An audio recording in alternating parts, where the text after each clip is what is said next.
जी दोस्तों, तो काफ़ी सारे स्टूडेंट्स ने ये रिक्वेस्ट की थी कि आईएसएसबी का जो एग्ज़ाम होता है वो किस तरह से होता है।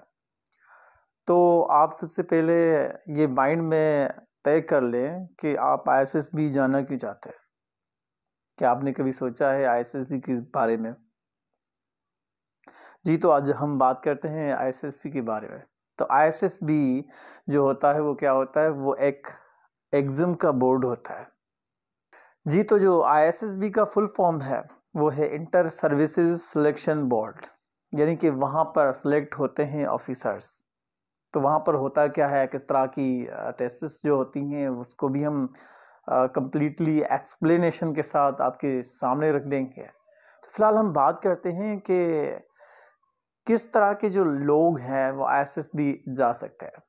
तो जो पहले जो बात है वो ये है कि आप एजुकेशनली गुड हो, आपकी जो इंग्लिश है वो फ्लुएंसी आप बोलते हो, इंग्लिश वेरी नाइस हो, एजुकेशनल बैकग्राउंड आपका कुछ अच्छा हो। तो आईएसएसबी जाने से पहले होता क्या है, आईएसएसबी जाने से पहले आपकी 2 टेस्ट्स होती है जो बहुत ही इंपॉर्टेंट होती है। सबसे पहले आपका इनिशियल होता है और इनिशियल में आपसे ली जाती है इंटेलिजेंस टेस्ट। जी, तो इंटेलिजेंस में अगर आप तेज़ दिमाग रखते हैं और सॉल्व कर सकते हैं इंटेलिजेंस के क्वेश्चन तो आप क्लियर हो जाएंगे। और इंटेलिजेंस कितनी होती है, 30 मिनट में आपको 70 क्वेश्चंस यानी कि 70 क्वेश्चंस सॉल्व करने के लिए दिए जाते हैं। कहीं पर सुना है कि 30 मिनट्स में 80 क्वेश्चंस होते हैं। बाय द वे, तो आप अपना माइंड ये बना लें कि 30 मिनट्स में 70 टू 80 क्वेश्चंस आ सकते हैं, जिसमें डिफरेंट इंटेलिजेंस क्वेश्चन आ सकते हैं। हो सकता है उसमें मैकेनिकल एप्टीट्यूड टेस्ट भी हो। उसके बाद में जैसे ही आप वो टेस्ट सॉल्व कर लेते हैं तो आपको नेक्स्ट का ऑप्शन आ जाएगा और आप अपनी एकेडमिक टेस्ट के लिए स्टार्ट हो जाएंगे। और ये टेस्ट होती है 40 मिनट्स की और 40 मिनट्स में आपको पूरे 100 क्वेश्चन सॉल्व करने होते हैं। तो एकेडमिक में क्या होता है, एकेडमिक में आपकी जो नॉलेज होती है, आपकी जो एजुकेशन होती है, जो आपने डिग्री की हुई है उसके मुतालिक टेस्ट होती है। जैसे कि अगर आप एमएससी लेवल पे हैं तो आपसे जो क्वेश्चंस पूछे जाएंगे तो वो सिर्फ और सिर्फ आपके ही सब्जेक्ट के होंगे। अदरवाइज अगर आप इंटर बेस पे हैं तो आपसे इंटर बेस पे ही एग्ज़ाम लिया जाएगा और कोई भी एकेडमिक में फालतू सवाल या एक्स्ट्रा सवाल नहीं होता। जी, तो अगर आप ये दोनों टेस्ट सॉल्व कर लेते हो तो उसके बाद में आपको बुलाया जाता है फॉर्म फिलिंग के लिए और फॉर्म फिल होते हैं और उसके दौरान आपका इंटरव्यू भी होता है। कभी कभार फिजिकल टेस्ट भी लिए जाते हैं। वो डिपेंड करता है आपकी ब्रांच पे कि आपने कौन सी ब्रांच सेलेक्ट की हुई है।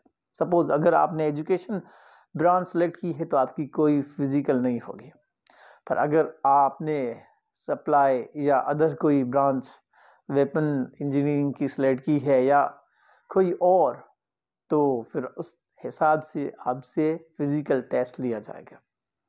वहाँ पर एक छोटा सा मेडिकल भी होता है। मेडिकल में आपकी फिटनेस देखी जाती है। जो गर्ल्स हैं उसकी कोई मेडिकल नहीं होती, जैसे उसकी फिजिकल टेस्ट ये होती है कि वहाँ पर आपका वेट और आइस टेस्ट की जाती है और उसके बाद में आपको दूसरे दिन बुलाया जाता है इंटरव्यू के लिए। इंटरव्यू में कमांडर साहब होते हैं जो आपके एजुकेशनल उसके साथ साथ ही फैमिली बैकग्राउंड के मुतालिक क्वेश्चंस पूछते हैं। तो आप माइंड अपना पहले ही बना लें कि आप जब रिक्रूटमेंट सेंटर जाते हो तो आप खुद के दिमाग में बेहतर सोच रखो और उसके बाद में काम होके अपना टेस्ट दो, टेस्ट पास करके आओ।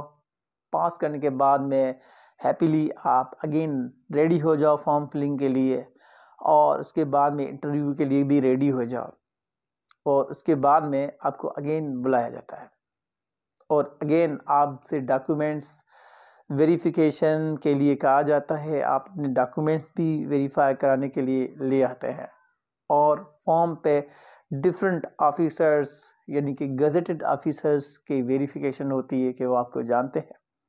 जैसे अगर आपका कोई आउट कमिश्नर है या कोई गजेटेड 17 ग्रेड का ऑफिसर है तो उसकी साइन चाहिए होती है।